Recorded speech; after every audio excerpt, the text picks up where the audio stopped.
Ang dumating na dalawang FA-50 fighter jet planes ay bahagi sa 12 eroplanong binili ng gobyerno sa South Korea na kabilang sa AFP Modernization Program. Humarap sa mga miyembro ng media si Lieutenant Colonel Rolando Conrad Peña III na nakadestino sa Air Defense Wing at isa sa 3 pilotong nagsanay sa South Korea upang paliparin ang supersonic jet na gagamitin dito sa atin. Ayon kay Peña, tuwang-tuwa raw ang pamunuan ng Hukbong Himpapawid ng Pilipinas na magkaroon muli tayo ng supersonic jets makalipas ang halos 3 dekada. Sinabi ni Peña na inabot daw sila ng 6.5 buwan sa pag-aaral at pagsasanay na mapalipad ang FA-50 jet plane na ito. Ang nagturo daw sa kanila ang isa sa mga best pilot ng South Korea at kanilang natutuhan ang sistema na malaki ang pagkakaiba sa mga gamit natin na kanilang pinalilipad. Ito raw ay isang lead-in fighter trainer at isang light attack aircraft at pwede itong isabak sa light multi-role mission. More advanced ito sa kanilang pinalilipad na S-211. It is a fly-by-wire aircraft. It is practically an electronic jet. So more of the system. So there are a lot of adjustments because this one has the hands-on throttle and stick. It's not a push-pull cable. So there was an adjustment on the head-up display, the avionics. A little bit complicated, but once you get used to it, flying is very much manageable. Capabilities, sir? Everything is downloadable. It can be seen the YouTube specs. It is capable air-to-air for air-to-air mission, air-to-ground.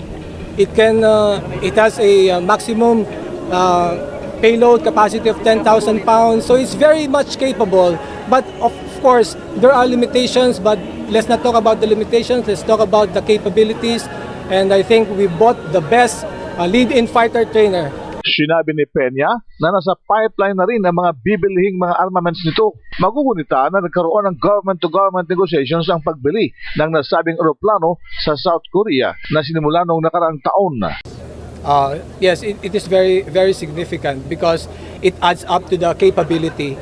Aside from we had to contend with the subsonic aircraft. Now that we have a supersonic aircraft, our reaction time will be faster, and we are more capable with this type of aircraft. Ayon kay Colonel Enrico Canaya, ang opisyal ng tagapagsalita ng Hukbong Himpapawid ng Pilipinas, hindi nila maitatago ang tuwa at excitement nang ito ay lumapag na dito sa Clark Air Base. Sinabi pa ng opisyal na napakahalaga ng ganitong uri ng eroplano para sa ating panlabas na depensa at ito ang pinakabago sa kanilang air assets. We've been out of the supersonic age since 2005 when we decommissioned the F-5 Freedom Fighter. So now our pilots, fighter pilots, are excited to see one of the two of the 12 FA-50 land today at Clark Air Base at exactly 10:23 in the morning of November 28, 2015.